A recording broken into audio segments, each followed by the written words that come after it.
భీమవరం జిల్లా అకివీడులో పెద్దపేటలో శ్రీరామనవమి రోజున గొడవ జరిగింది అని రఘురామకృష్ణరాజు గారు ప్రచారం చేస్తూ ఉన్నారు.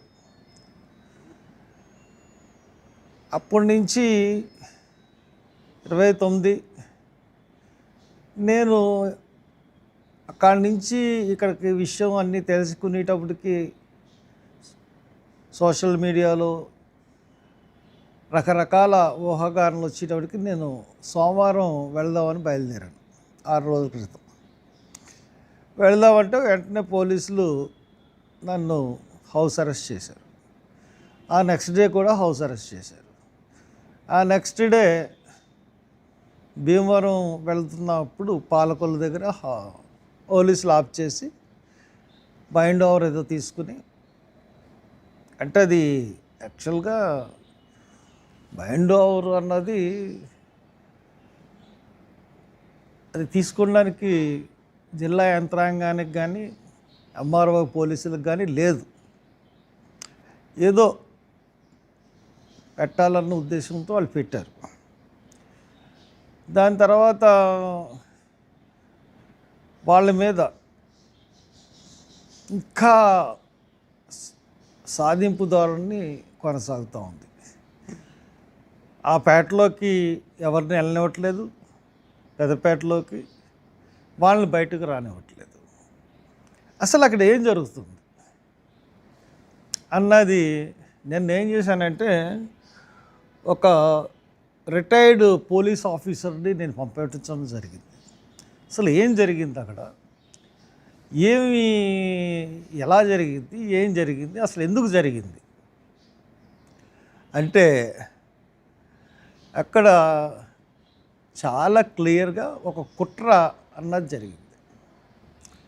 కుట్ర ఏంటంటే, ఆ రామాలయానికి అది పోరంబోకు స్థలం ఉంది, ప్రభుత్వ పోరంబోకులో ఉంది. దానికి అడంగళ్ళు ఉన్నాయి, దాని పేరు మీద 2 ఎకరాలు ఉన్నాయి.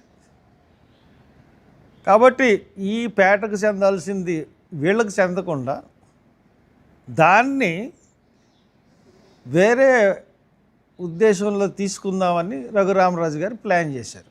రఘురామకృష్ణరాజు RRR చేసి ఆయన ఏం చేశారంటే ఈ డ్రామా ఆడారు.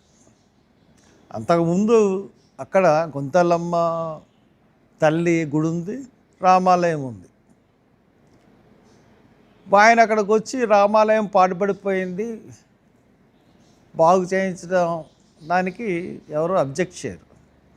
ఎప్పుడైతే ఈయన శ్రీరామనవమి రోజున నేను వస్తున్నాను అంటే వాళ్ళు భయపడ్డారు పేటలో వాళ్ళు. ఈయన వచ్చి ఏం చేస్తాడో అని చెప్పి ఆ పేట సహజంగా ఎవరన్నా రాజకీయ నాయకులు వచ్చినా ఎమ్మెల్యేలు వచ్చినా పేటలో అందరూ కూడా గుమికూడతారు. ఆ రకంగానే గుమికూడారు.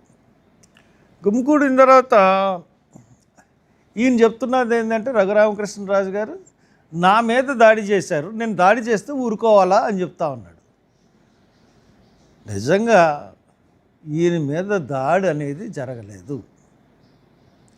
ఎందువల్లంటే నేను చాలా యూట్యూబ్ ఛానల్స్ ఏంటి, కొన్ని పోలీసు వాళ్ళు తీసిన వీడియోల్లో ఏంటి, ఎక్కడా రఘురామకృష్ణ మీద దాడి అన్నది జరగలేదు. ఎక్కడన్నా రఘురామకృష్ణరాజు మీద దాడి జరిగినట్టుగా పోలీసులు కానీ ప్రభుత్వం కానీ లేకపోతే ఎవరన్నా సరే యంత్రాంగం, ఎందువల్లంటే ఒక రాజకీయ నాయకుడు వెళుతున్నప్పుడు పోలీసులు కంపల్సరీ వీడియో తీస్తారు. రాజకీయ నాయకుడు వచ్చింది వెళ్ళింది అక్కడ చేస్తున్నదేంటి అన్నది ప్రతిదీ కూడా వీడియో తీస్తారు. మరి రఘురామకృష్ణరాజు మీద దాడి జరిగిందన్న వీడియో ఎక్కడ మనకు కనపడలేదే, ఎక్కడ లేదు. రఘురామకృష్ణరాజు గారి మీద దాడి అన్నది జరగలేదు, ఫస్ట్ పాయింట్. దాని తర్వాత ఈ కార్లన్నీ వెళ్ళిపోయిన తర్వాత అక్కడ పెద్ద సంఖ్యలో ఆ పేటలో వాళ్ళు గుమికోవడం వాస్తవే, బయట నుంచి కూడా చాలామంది రావడం వాస్తవే. ఈ కార్లు అన్నీ వెళ్ళిపోయిన తర్వాత అక్కడ చిన్న గొడవ జరగడం కూడా వాస్తవం. ఆ గొడవ మనం లెక్కల్లోకి తీసుకోవాల్సిన గొడవేం కాదు. ఏదో చిన్న గొడవ జరిగింది, దాన్ని కొంచెం దెబ్బలు తగిలినాయి వాళ్ళకి వీళ్ళకి. వీళ్ళు వెళ్ళారు, వెంటనే గవర్నమెంట్ హాస్పిటల్లో ప్రమాదకరమైన దెబ్బలు ఏం తగలేదు, ప్రమాదకరమైన దెబ్బలు తగలలేదు. నిజంగా తగులుంటే అది డెఫినెట్గా అది చెప్తురు. పోతే సెకండ్ వీళ్ళకు కూడా దెబ్బలు తల్లి, వీళ్ళు కూడా హాస్పిటల్కి వెళ్తే వీళ్ళ హాస్పిటల్ మెట్లు కూడా ఎక్కనివ్వలేదు ఎస్సీస్ని. అసలు నిర్ద్వందంగా గెంటేశారు. ఈ రోజుకి కూడా ఒక్క పోలీస్ రిపోర్ట్ కూడా తీసుకోలేదు. ఎస్పీ కానీ కలెక్టర్ కానీ వీళ్ళు ఇచ్చిన ఏది కూడా తీసుకోవట్లేదు. తీసుకోకుండా వన్ సైడెడ్గా ప్రభుత్వం అంతా వన్ సైడెడ్గా వాళ్ళ మీద దాడి చేస్తూ ఉంది. ఏ విధంగా దాడి చేస్తూ ఉందంటే, ఫస్ట్ గవర్నమెంట్ హాస్పిటల్లో ఎమ్మెల్సీ చేయించలేదు, వీళ్ళకే చేయించారు.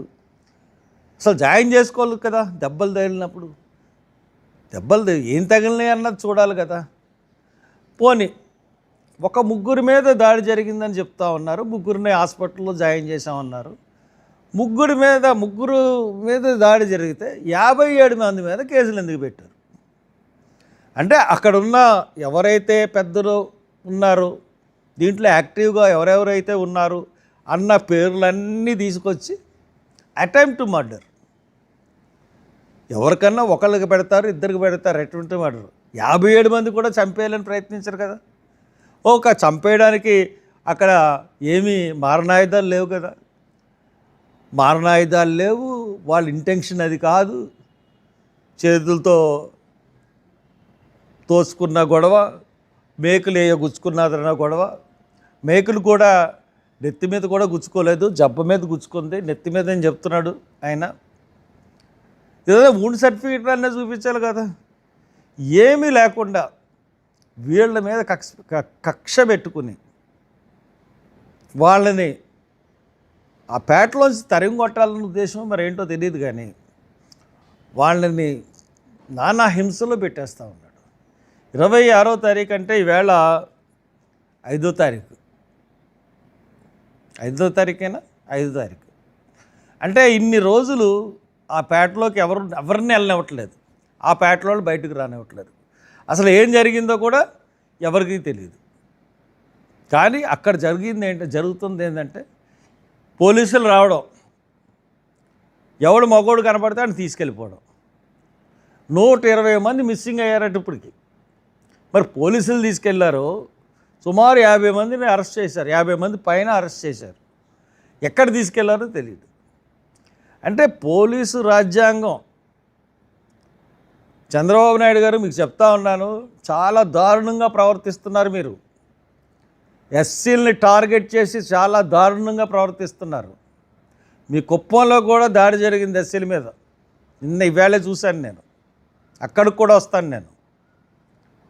కానీ మీరు బీజేపీతో కుమ్మక్కయ్యి, జనసేనతో కుమ్మక్కయ్యి, మీరు జగన్మోహన్ రెడ్డికి ఎస్సీలు క్రిస్టియన్స్ ఓట్లు వేశారని చెప్పి మీరు వీళ్ళని టార్గెట్ చేసి వీళ్ళని మీరు దారుణంగా హింసిస్తున్నారు.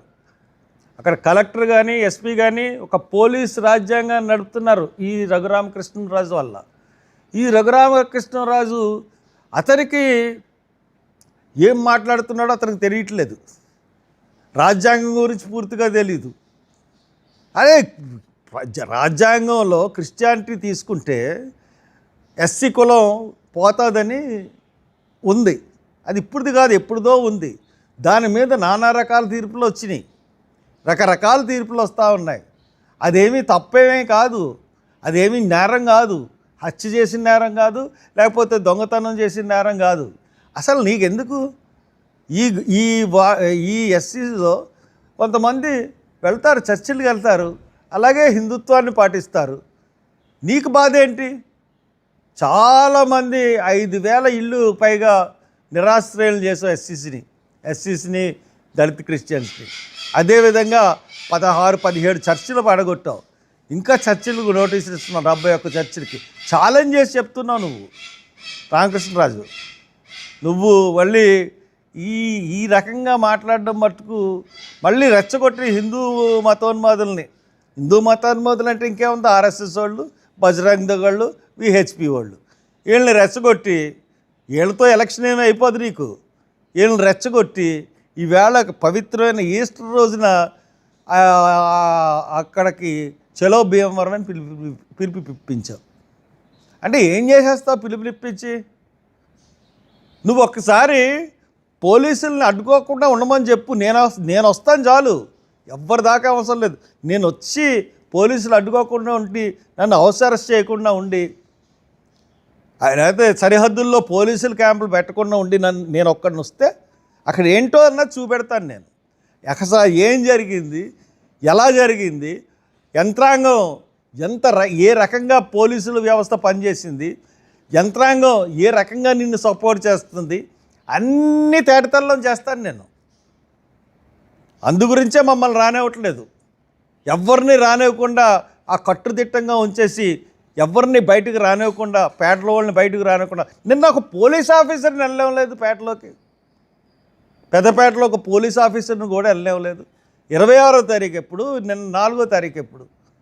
ఇన్ని రోజుల నుంచి ఒక మనిషి కూడా పేటలోకి వెళ్ళకపోతే వాళ్ళు సరుకులు ఎక్కడి నుంచి తెచ్చుకుంటారు, వాళ్ళు వెచ్చాలు ఎక్కడి నుంచి తెచ్చుకుంటారు, నీళ్ళు వస్తున్నాయో లేదో, లేకపోతే వాళ్ళు వండుకుంటున్నారో లేదో.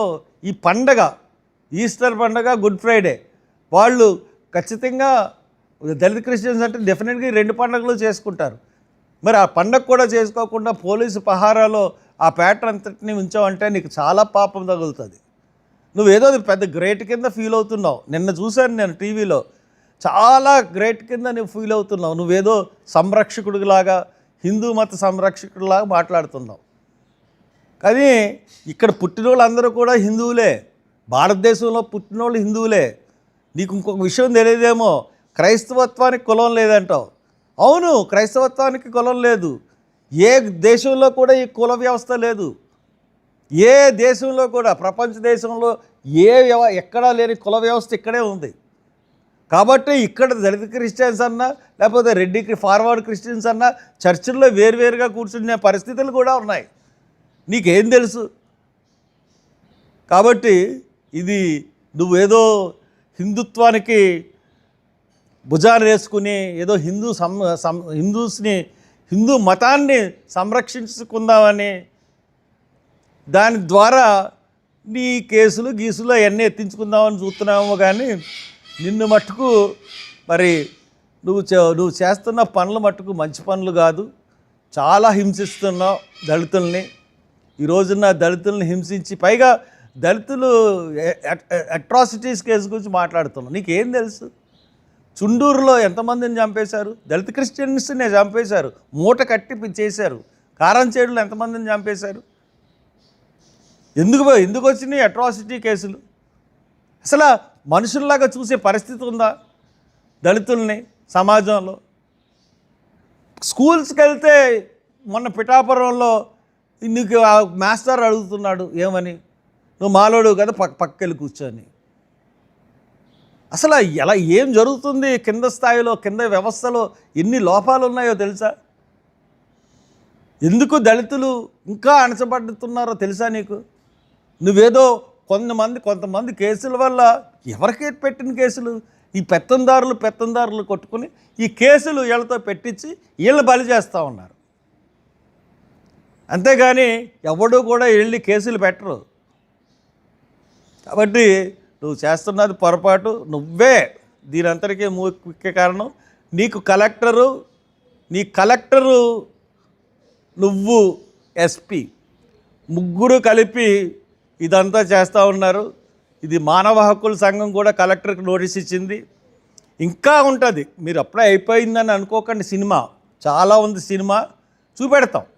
ఒక్కసారి మామూలుగా మమ్మల్ని వదిలిపెట్టండి, అక్కడ సినిమా ఏంటో రఘురామకృష్ణరాజు నీకే చూపెడతాను. ఒక్కసారి వదిలేయండి, మమ్మల్ని రానివ్వకుండా చేస్తున్నావు కదా,